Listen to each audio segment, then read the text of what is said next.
নমস্কার, প্রতি রবিবারের মতো আরো একবার হাজির হয়ে গেলাম @আদি মোহিনী মোহন কাঞ্জিলালে। স্বর্ণালীদি আছেন, আপনি আছেন, আমি আছি, এবং আমাদের এই জমজমাট আড্ডাটাও আছে, তাই তো দিদি? ঠিক, আর সঙ্গে রয়েছে বিয়ের মরশুম। তাই যাদের সামনে বিয়ে তাদের দুশ্চিন্তা বলবো না, তবে চিন্তার যে একটা কারণ আছে সেটা সত্যি, আর তার জন্যই কিন্তু রয়েছে আমাদের এই অনুষ্ঠান। আর সেই অনুষ্ঠানে কে রয়েছে তার সঙ্গে আলাপটা সারবে। আমাদের সঙ্গে আড্ডায় আজকে খুব ধারালো একজন মেয়ে রয়েছে। তরোয়াল না, বটি না, না ছুরি না, বল্লম না, কি জানো, বর্ষা। হ্যাঁ বর্ষা। বর্ষা আমাদের সঙ্গে আজ ধারালো বর্ষা রয়েছে। বর্ষা, ওয়েলকাম। সত্যি ওকে এত মিষ্টি দেখতে না, তুমি যতই ধারালো বলো, ফিচার্স গুলো সত্যি খুব ওই মনকে একদম বর্ষা দিয়ে গেঁথে দেওয়ার মতোই। Thank you. বর্ষা, তুমি আমাকে বলো, সামনে একটা দারুণ সারপ্রাইজ আছে।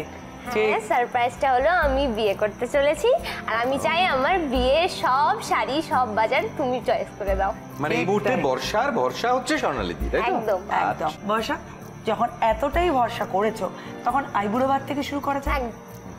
আর ও যেরকম দেখতে পাচ্ছ, ছোট খাটো একেবারে রোগা, তো ওর জন্য এইরকম আমার জুট নেটের কালেকশন, ব্রাইট রেড কালার, আর তার উপর ঢালা অ্যান্টিক গোল্ডেন জরির বর্ডার।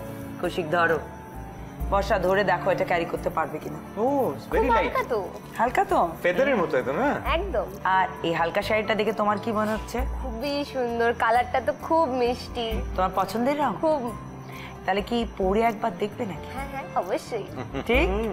আর ওদিকে যারা ভাবছো যে বর্ষা পছন্দের রং পেয়ে আর কোনো দ্বিমত করেনি, তাদের বলি কৌশিক অন্তত 7-8টা কালারে এইরকম উইভিং এর জুট নেটের একটা বিশাল সম্ভার রয়েছে আদি মোহিনী মোহন কাঞ্জিলাল। Very nice.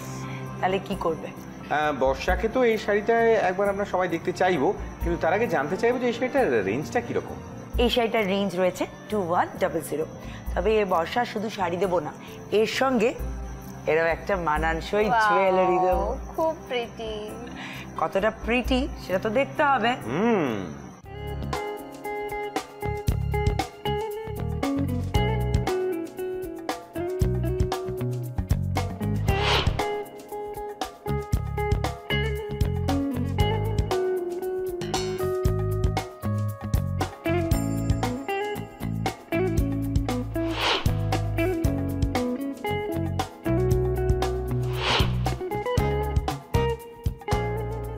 দিদির এক্সক্লুসিভ কালেকশন পরে বর্ষা কি হ্যাপি নাকি সুপার হ্যাপি?